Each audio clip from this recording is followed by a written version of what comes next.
এখন দেখবেন মানবাধিকার বিষয়ক অনুষ্ঠান বিবেকের কাছে প্রশ্ন। উপস্থাপনা ডক্টর কামরুল হাসান, পরিচালনা ফয়সাল মাহমুদ।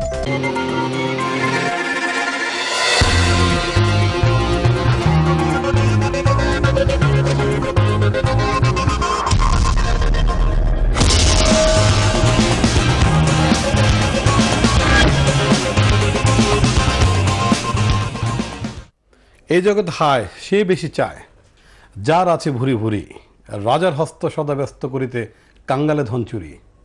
মানুষের বেঁচে থাকার জন্য কতটুকু বিত্ত বৈভব মানুষের প্রয়োজন, এ প্রশ্ন আমাদের সবার মাঝে এখনো লুকায়িত আছে।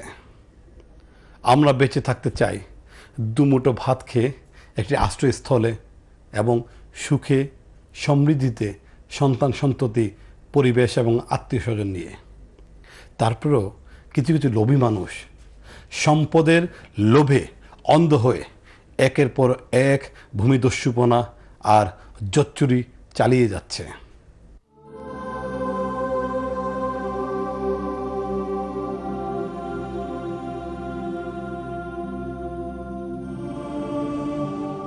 বিবেকের কাছে প্রশ্ন অনুষ্ঠানের মাধ্যমে আমরা দর্শকদের কথা দিয়েছিলাম প্রবাসী বাঙালিদের জীবনে ঘটে যাওয়া মানবাধিকার লঙ্ঘনের বিভিন্ন ঘটনা নিয়ে প্রতিবেদন প্রচার করার। আমরা কথা রেখেছি। ইতিপূর্বে আমাদের অনুষ্ঠানে উঠে এসেছে বেশ কয়েকজন প্রবাসী বাঙালির জীবনে ঘটে যাওয়া নারকীয় প্রতারণা আর জালিয়াতির ঘটনা। আজ দেখুন এক প্রবাসী প্রতারকের ঘৃণ্য প্রবৃত্তির নোংরা নকশা, যে প্রবৃত্তির জঘন্য জালে একে একে আটকা পড়ছেন বাংলাদেশের তার নিজ এলাকা তথা সিলেটের সুনামগঞ্জের মানুষ। শুধু তাই নয়, প্রতারণার ফাঁদে তিনি জড়াচ্ছেন নিরীহ প্রবাসী বাঙালিদেরকেও। দেশের উত্তর পূর্ব সীমান্তে অবস্থিত সৌন্দর্যের চারণভূমি সিলেট। মেঘ ছুঁই ছুঁই পাহাড়ের মালা গলায় আর সবুজ প্রকৃতির মায়াবী কাজল চোখে এঁকে সিলেট হয়ে উঠেছে রহস্যময় মায়াবী এক কন্যা। সেই সিলেটের সুনামগঞ্জ জেলার জগন্নাথপুর থানার কেশবপুর গ্রাম। এই গ্রামের সাধারণ নিরীহ মানুষ আজ হয়রানির শিকার।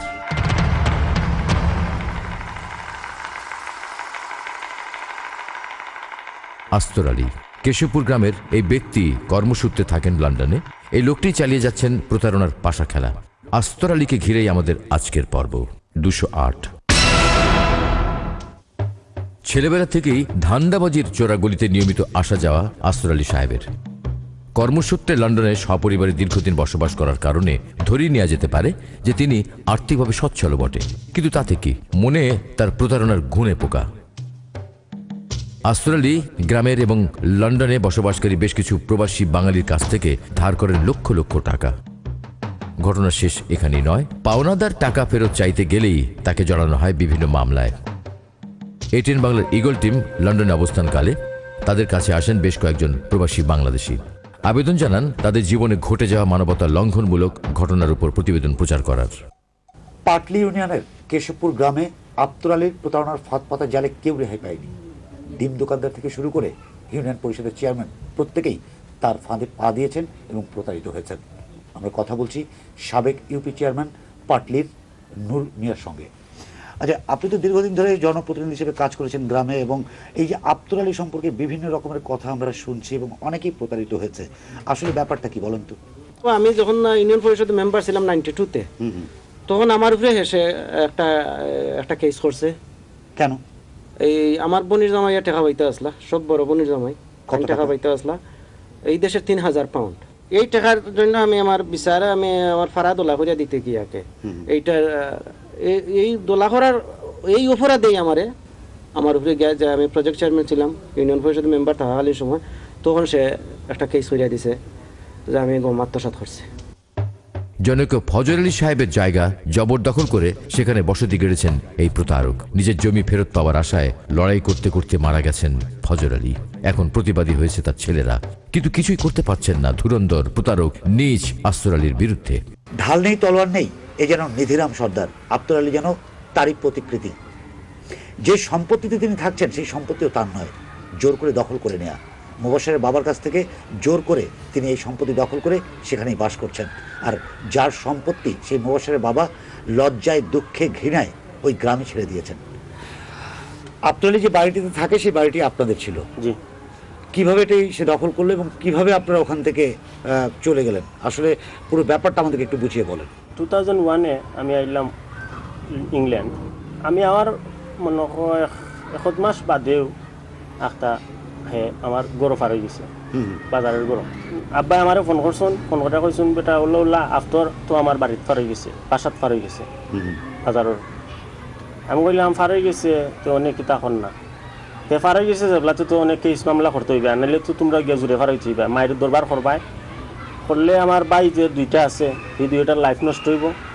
এ তো ফুঙ্গা মানুষ, এখানে এ বিভিন্ন কেস দিয়া ও বান্যাসং থাকি হোক কয় থাকি কেস দিয়া এই গ্রামের মানুষের হয়রানি করে আনতাজি মিথ্যা মামলা দিয়া।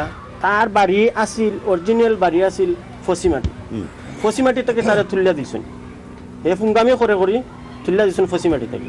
গেল জলালপুর থাকি ওই ফুঙ্গামি করে তুলিয়া দিছেন মানুষে, গাঁর মানুষে।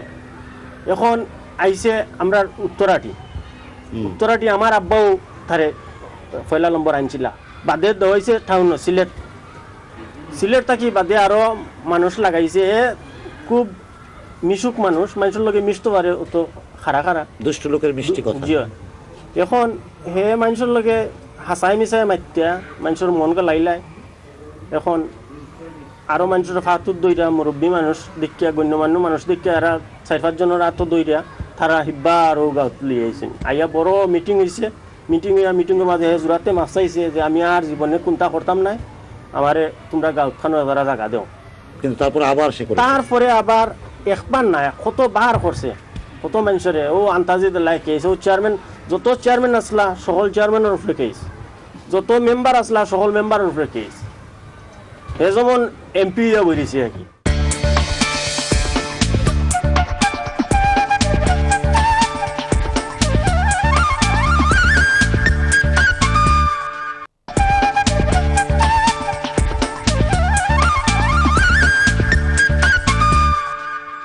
মোহাম্মদ আবুল বাশার তাদেরই একজন।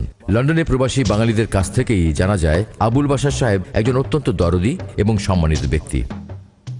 মোহাম্মদ আবুল বাশার ছোট ভাই আব্দুল মুজিব এবং ভগ্নিপতি আব্দুল হান্নান একই পরিবারের এই 3 জন ব্যক্তির বিরুদ্ধে আসর আলী মামলা করেন তার গাড়ি পোড়াবার দায়ে, যে গাড়ি তিনি যৌতুক হিসেবে আদায় করেছিলেন ছেলের বিয়েতে। মোহাম্মদ আবুল বাশার কেশবপুরের বাসিন্দা, দীর্ঘদিন ধরে তিনি ইউকেতে আছেন। প্রায় গ্রামে ফিরে যান মাটির টানে, মানুষের টানে, যতটুকু পারেন অসহায় মানুষের পাশে এসে দাঁড়ান। এই আব্দুল আলীকেও একবার তিনি উপকার করেছিলেন, যখন তাকে গ্রাম থেকে সবাই বের করে দিয়েছিলেন, তার যাওয়ার কোনো জায়গা ছিল না। এই বাশার সাহেবের কাছেই আব্দুল আলী এসে হাতে পায়ে ধরে আবার গ্রামে ফিরে গিয়েছিলেন। আজ তারই প্রতিদান তিনি দিয়েছেন, বাশার সাহেবের বিরুদ্ধে মামলা দিয়েছেন, মিথ্যে মামলা। এই আব্দুল আলীকে আপনি একবার উপকার করেছিলেন এবং আব্দুল আলী আপনার বিরুদ্ধে মামলা দিয়েছে, বিষয়টির আসল ঘটনাটা কি? হঠাৎ আমার কাছে একটা ফোন আসলো আমাদের গ্রাম থেকে। জামিল আমাকে বলল যে ভাই সাহেব, এই আফতর আলীর যে গাড়িটা, ওই গাড়িটা জ্বলিয়া গেছে রাত্রে। আমার কিভাবে জ্বলছে বলে জানি না আমরা, কিভাবে তার ঘরের ভিতরে গাড়িটা জ্বলছে। তারপরে ওই সময় আমি বললাম ওই জামিলকে যে এইটা তো জ্বলবে, কারণ ওই গাড়ির উপরে তো একটা অভিশাপ আছে, যৌতুকের গাড়ি। হ্যাঁ, যৌতুকের গাড়ি। কারণ ওই যে মেয়ের বাবা, যতটুকু সোফার আমরা জানি, ওই মেয়ের বাবাটা উনি হার্ট অ্যাটাক করে পরে মারা গেছে। পরে আমাকে ওই জামিল বললো যে ভাই সাহেব, আপনি একটু ওসি সাহেবকে একটু বইলা দেন না, কারণ আফতর আলী তো মিথ্যা মামলা টামলা দেয়। পরের দিন শুনলাম আমার উপর মামলা, বলে বাদী ওই আফতর আলীর বাইর বউ। পুলিশ তারপরে তদন্ত করে কি দারোগা যারা তারাও করছে ইনভেস্টিগেশন, তারপরে সার্কেল এসপি যে উনিও করছেন, তারপরে কিন্তু এসপি সাহেব নিজে ওই মামলাটা তদন্ত, উনি নিজে এলাকাতে আসছেন, আইসা মানুষজনকে জিজ্ঞাসা করছেন। তারপরে উনি সবাইকে জিজ্ঞাসা করছে, উনি গেছেন ওই ঘরের সামনে, যাওয়ার পরে স্পটে দেখছেন গাড়িটা, দেখার পরে গাড়ি তো ঘরের ভিতরে। তারপরে সবাইকে জিজ্ঞাসা করছেন এসপি সাহেব যে এই যে গেট যেটা, ওই গেটটা কি তখন খোলা ছিল, লাগাইছিল, বন্ধ ছিল না খোলা ছিল? তখন সবাই বলছে স্যার এইটা বন্ধ ছিল, এটা বাংছে খে বাগে খারা দেখছে, দেখে খারা ওই যে হাই হুল্লা কইরা মানুষকে খারা প্রথম গেল, ওই ধরনের এসপি সাহেব উনি ইনভেস্টিগেশন করার পরে ওই মামলাটা হইল কি, ওই মামলাটা পরে মিথ্যা ফাইনাল গেল, জগন্নাথপুর। ফাইনাল রিপোর্ট দেওয়া, হ্যাঁ, ফাইনাল রিপোর্ট, চূড়ান্ত রিপোর্ট যেটাকে বলে, ওইটা চূড়ান্ত রিপোর্ট দিল থানা। এবং আপনি নির্দোষ, এটা প্রমাণিত হলো। হ্যাঁ, থানায় মানে পুলিশের তদন্তে হ্যাঁ, আপনি নির্দোষ নির্দোষ। এবং এটা ফাইনাল রিপোর্ট দিয়ে দিল। ফাইনাল রিপোর্ট দিয়ে দিল। আব্দুল মজিদ, আব্দুল আলীর মিথ্যে মামলার শিকার। আপনার নামেও আব্দুল আলী অনেক মামলা দিয়েছে। আফতার আলী আমার নামে, আমার ভাইয়ের নামে দিছে মামলা, একটা না দুইটা মামলা দিছে, মিথ্যা মামলা। তার ভাইরা এবং আপন শালির জামাই তারা তানে যে আমি নাকি আর আমার ভাই নাকি তার কাছ থেকে টাকা নিচ্ছি 5 লক্ষ টাকা। 2011 এই মামলাটা হয়েছে, ওই সময় কিন্তু আমি লন্ডনে। তখন আমি যোগাযোগ করলাম, ওর ভাইরার সাথে জিজ্ঞেস করলাম যে তুমি কি আমাকে চেনো? বলে না, চিনি না। বলে তুমি যে মিথ্যা মামলা করলা, আমি তো তোমার কাছ থেকে টাকা নেই নাই, এটা তো তুমি পয়সা যাইবা, কারণ আমার ব্রিটিশ পাসপোর্টে প্রমাণ দেয় যে আমি ওই সময় লন্ডনে। তো আমার কাছে সে মাপ চাইছে, বললো যে ভাই আমি জানি না, আফতার আলী আমাকে লোক দেখাইয়া আপনাদের বিরুদ্ধে মামলা করাইছে। পরে আমি জানতে পারছি আপনার ভাই খুব সম্মানী মানুষ, আর ওই সমস্ত কথাবার্তাগুলো আমি ফোনে রেকর্ড করে রাখছি। শুধু আবুল বাশার সাহেব নন, আস্তর আলীর প্রতারণা আর হয়রানির শিকার হয়ে চলেছেন এলাকার বহু নিরীহ লোকজন। আস্তর আলী চালিয়ে যাচ্ছেন তার ঘৃণ্য প্রতারণার পাশা খেলা। ঘৃণ্য এই খেলায় নিজের মেয়েকে গুটি হিসেবে ব্যবহার করতেও হন না এতটুকু কুণ্ঠিত। 10 মাস 10 দিন গর্ভে ধারণ করে যেসব সন্তানের কাছে হন বটবৃক্ষের মতো, সেই দরদি মাকেও রেহাই দেননি গুণধর এই মানুষটি। প্রতারণার প্রতিবাদ করতে গেলে আস্তর আলী পুলিশ দিয়ে মার খাইয়ে হাত ভেঙে দেন গর্ভধারী মায়ের। আব্দুল আলী শুধু গ্রামের মানুষকে নয়, তার নিজের মায়ের উপর তার অত্যাচারের খড়গ নামিয়েছে। প্রশাসন দিয়ে তার ভাইকে নির্যাতন করেছে, মাকে অপমান করেছে। এমন সন্তান থাকার চেয়ে বোধ করি মরে যাওয়া অনেক ভালো। আজ থেকে ঠিক 25 বছর আগে আব্দুল আলী আপনার কাছ থেকে 2000 পাউন্ড নিয়েছিল ধার হিসেবে। আপনি দিয়েছিলেন, কেন দিয়েছিলেন? আমার হিসেবে কারবার ছিল ব্রিক লাইন, লেদার ফ্যাক্টরি। আপনি তখন ব্রিক লাইনে মসজিদের নিকটে লেদার ফ্যাক্টরি ছিল। লেদার ফ্যাক্টরি ছিল। তখন একদিন আফতার আলী আমাকে বলে ভাই সাহেব আমারে 2000 টাকা ফোন দেখা, বুঝলেন? কেন? আমার মা সরকার তো টেলিগ্রাফ দেখাইছে আমার, বুঝলেন? ও আমি টেলিগ্রাফ দেখিয়া কইলাম যে মা সরকার তো আমার মা নাই, তার মা সরকার তো আমি 1000 টাকা ফোন দিছি। এই আব্দুল আলী তো আপনাদের গ্রামের প্রত্যেককেই প্রতারিত করেছে। তো আপনারা যারা বর্ষিয়ান আছেন, মুরব্বী আছেন, তারা এই আব্দুল আলীর হাত থেকে রক্ষা পাওয়ার জন্য গ্রামের মানুষদের কোনো ব্যবস্থা নিতে পারছেন না কেন?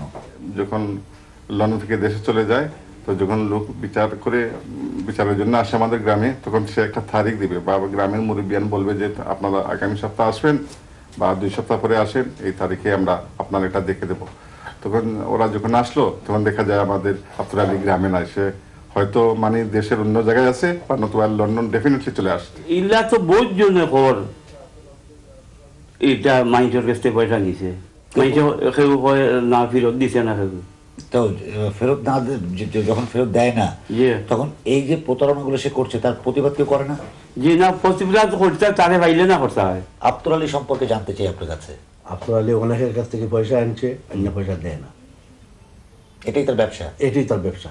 আমরা শুনেছি যে সে গ্রামের মানুষ ছাড়াও তার মা ভাইদের উপরও অনেক নির্যাতন করে। এটা শুনছি, খালি মা ভাইয়ের উপরে না, অনেকের সাথে বাদ ব্যবহার করে। অনেকের কি মিথ্যা মামলাও দেয়? অনেকের উপরে মিথ্যা মামলাও দেয়। ঈগল টিম সবসময় সত্যের পক্ষে, আর তাই ব্যাপারটি খতিয়ে দেখতে ছুটে যান ম্যানচেস্টার শহরে আস্তর আলী সাহেবের বাড়িতে।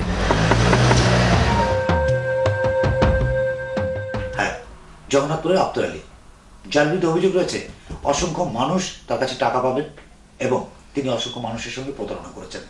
আমরা সে আব্দুল আলী সাহেবের ম্যানচেস্টারের রোজ ডেলের বাসায় এসেছিলাম তার আত্মপক্ষ সমর্থনের জন্য কথা শুনতে। আব্দুল ভাই, জি কেমন আছেন? হ্যাঁ, ভালো আছি ইনশাল্লাহ। ভালো না, আমি তো অসুস্থ মানুষ। জি জি। কেশবপুরের সাবেক চেয়ারম্যান আসকির আলীর বিরুদ্ধে আপনার স্ত্রী শিশুমালাকে দিয়ে আপনি মিথ্যা মামলা করেছেন, কেন? এটা মিথ্যা না, আমি সত্যি মামলা করছি। সাবেক চেয়ারম্যান নূর মিয়ার বিরুদ্ধে আপনি মামলা করেছেন, কেন?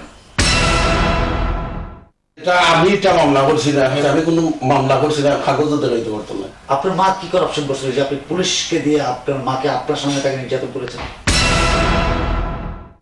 আপনার কয় ছেলে মেয়ে? আমার 3 জন ছেলে, 5 জন মেয়ে। আপনার বড় ছেলেকে বিয়ে করিয়েছেন? বড় ছেলে বিয়া করছে, দেশও নিয়ে করাইছিলাম। সেই বউ কোথায়? সে বউ আপনার আমরা কাগজপত্র দিয়ে পাঠাইতে, আমার ছেলে গেছে, বনির জামাইয়ের লোকের 16 বছরের একটা পাসপোর্ট আমি এখন ডকুমেন্ট দেখালাম 16 বছরের পাসপোর্টের একটা বানাইয়া লন্ডন হয়ে যাচ্ছে। আপনি সেটা না দেখে কেন বিয়ে করালেন? কোনটা? আমরা শুনেছি আপনার বিরুদ্ধে অভিযোগ রয়েছে যে আপনি এত মানুষের সাথে প্রতারণা করেছেন বাংলাদেশে যে একসময় আপনার গ্রাম থেকে সবাই আপনাকে বের করে দিয়েছিল, আপনি সিলেটে ছিলেন। এটা মিথ্যা কথা। আপনি সিলেটে কেন ছিলেন তখন? সিলেটে আমার ফ্যামিলি লিয়ে আসলাম আমি বাসা। আপনি গ্রামে বলছেন যে বাড়ি আছে আপনার, যে বাড়িটিতে আপনি থাকেন সেই বাড়ির জমিটি কার? জায়গা আমার। কিন্তু অভিযোগ আছে যে আপনি অন্য জমি দখল করে আছেন। নো, আমার কাছে কাগজ আছে, আমি মামলা করিয়া মামলার রায় পাইছি।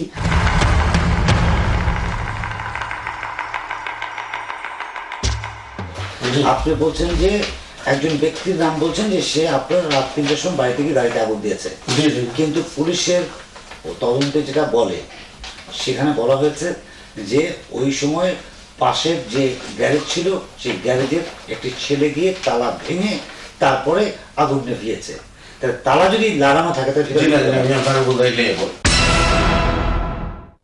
আমার উপরে যেটা অভিযোগ হয়েছে আমি আপনার অনুরোধ করব আপনি আমার গ্রামও যাইতা যেগুলা হইলাম দিয়া বছর সম্বন্ধে আপনি পাইবা। এই দেশও আমি খেললেও কোনো প্রতারণাও করছি না। আপনি তো জগন্নাথপুরে এমন কোনো লোক নেই যার বিরুদ্ধে মামলা করেননি। এটা মিথ্যা কথা।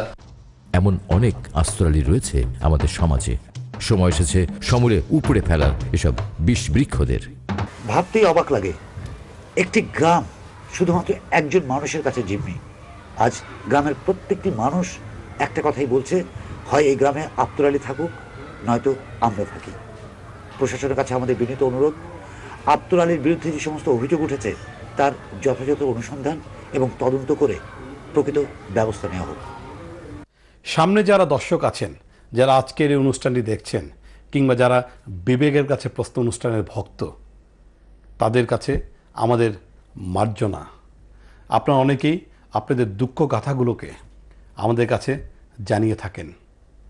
আমরা হয়তো সময় মতো তা প্রচার করতে পারি না, কিন্তু কথা দিচ্ছি আপনাদের কোনো দুঃখ গাথা অপ্রকাশিত থাকবে না। আমাদেরকে যে কোনো সময় আপনি লিখতে পারেন, জানাতে পারেন। আমাদেরকে জানানোর ঠিকানা পরিচালক বিবেকের কাছে প্রশ্ন, এটিএন বাংলা, 98 কাজী নজরুল ইসলাম অ্যাভিনিউ, ওয়াসা ভবন, 2য় তলা, কারওয়ান বাজার, ঢাকা 1215। আমাদেরকে ফোন করতে পারেন 01917016-897।